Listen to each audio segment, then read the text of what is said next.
Hello out there and welcome back to my YouTube channel. I'm Mariah and this is Mariah by the Books. And I just want to start off by saying that this is not the video that I had planned on making today. This was originally never going to happen, and the video that was supposed to go up today was a super positive, cheery thing about a cozy mystery series I've been reading. So stay tuned for that. It'll probably be live this weekend. But the reason I'm sitting down filming tonight is because there has been a couple things in the news that have made me really want to reach out and talk to you guys about censorship. So the first one was kind of a fun article. It was about the top 10 most checked out books that the New York Public Library has had. And for the most part, they were pretty cool books, and I'll probably talk about those in more detail another time. But part of the story was that The Reason Goodnight Moon, which is a very popular book that I'm sure you are all familiar with, was kept from being in the New York Public Library collection for 25 years by a single librarian, a children's librarian, who felt that it wasn't worthy of being in the library. Now, this is now considered an extremely beloved classic of children's literature, right? There's been parodies made. This book appears everywhere. Probably every kid has read this book, generations back. But this one person was able to shape 25 years of the New York Public Library's history.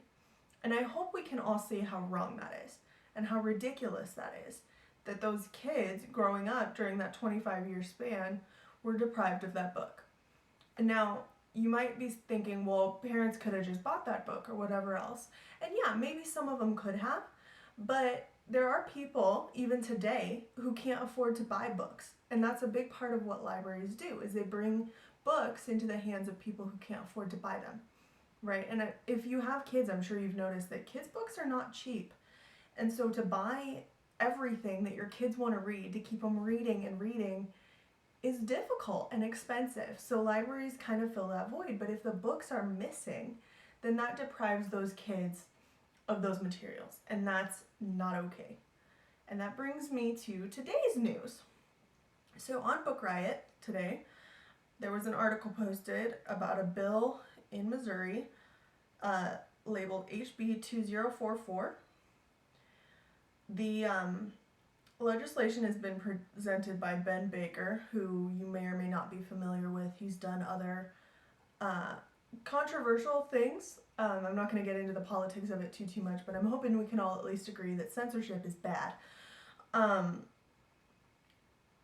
The important sections of the bill that I wanted to really highlight for you guys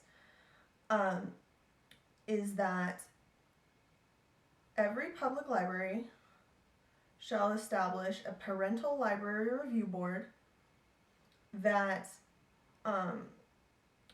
is going to be elected by people present at a hearing, which is already problematic because if everybody can't make it to that hearing, you're going to have a small subset of people choosing that group. And it's going to be advocacy groups that are pushing to have people there to make sure that the people they want on that board are the people on that board.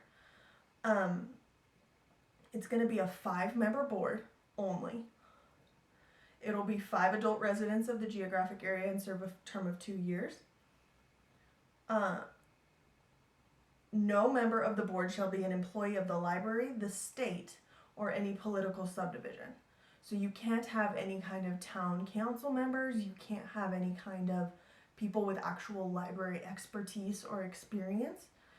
You probably theoretically couldn't have anybody who's an educator because that would be part of the government, right? The state government.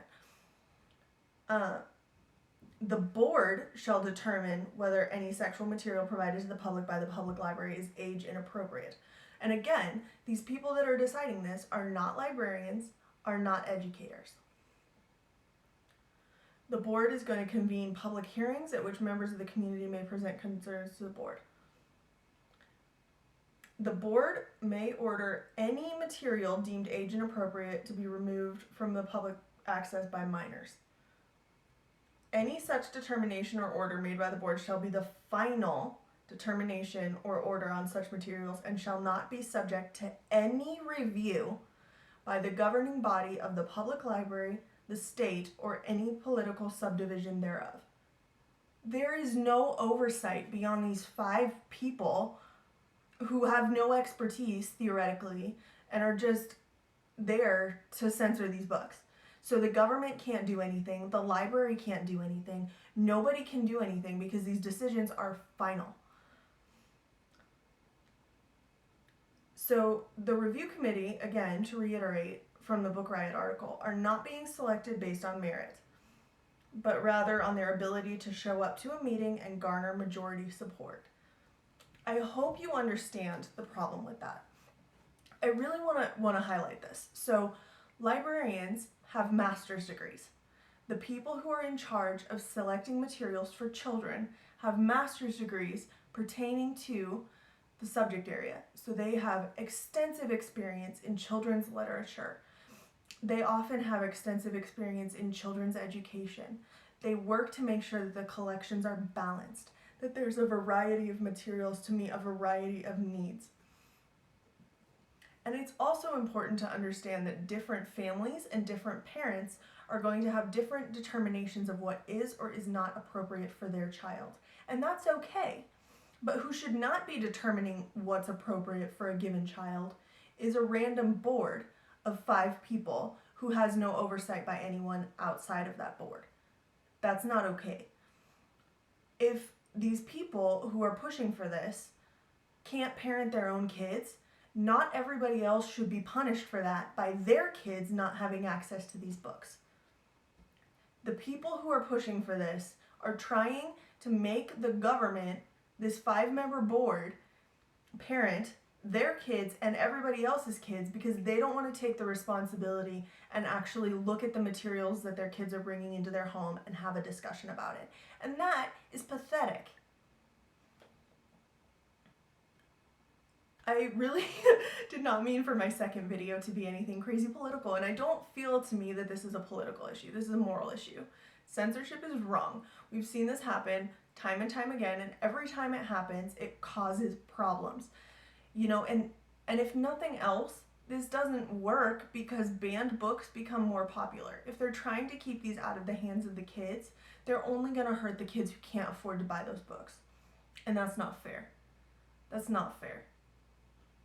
Parents need to step into the role and determine what is or is not appropriate for their child. That is a very individual thing, depending on that child's age, maturity level, interest. There's a lot of factors that go into that. And to have this 5-member board saying, no, this is not appropriate for any child in this jurisdiction. And then, get this is the really crazy part that I absolutely cannot believe. So, the decisions made by the boards will be final. Libraries cannot put input into it afterwards. It's just final, it's done, it is what it is. And if you read the text of this actual bill, which I have done and I will link below, the bottom says, any public library personnel who willfully neglects or refuses to perform any duty imposed on a public library under this section, or who willfully violates any provision of this section, is guilty of a misdemeanor and on conviction shall be punished by a fine of not more than $500 or by imprisonment in the county jail not to exceed 1 year. They are threatening librarians with jail time for putting books in the hands of kids. And that's not an exaggeration, that's actually what they want. Okay, you guys, I apologize. My camera ran out of battery, so I'll just have to finish this out real quick. And I think I got the majority of what's going on. And this bill is specific to Missouri, right? So this is a local state legislature kind of thing. But I hope you see that this is bad, first of all. And second of all, these things have wider implications for what's going on in the country. I hope that the people of Missouri will stand up and fight this. I hope that this does not go through because it's ridiculous.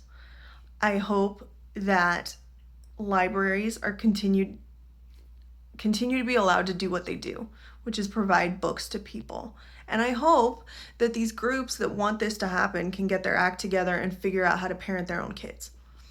Because that's the bottom line, is that libraries shouldn't be choosing what kids can or can't read.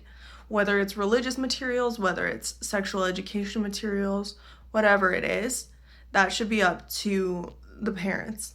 And at a certain point, the child themselves. You know, there were books that my mom didn't like me reading from the public library when I was little, and she took them back to the library. She didn't make a big fuss about it or try to have those books banned from the public library, because there are other families that might want those materials, and it's not fair for one family to make that decision for everyone. It's just not. So with that being said, guys, I hope this was instructive. I hope you will signal boost this, especially if you live or know people in Missouri, and at least share the Book Riot article, which again is linked down below, and it has a link to the bill as well, so you can download and read the full text of the actual bill. But I just feel like this is such an important issue, and it's funny to me that this came up right as the New York Times had posted their article about the New York Public Library and that librarian who so long ago had decided not to have that book in there.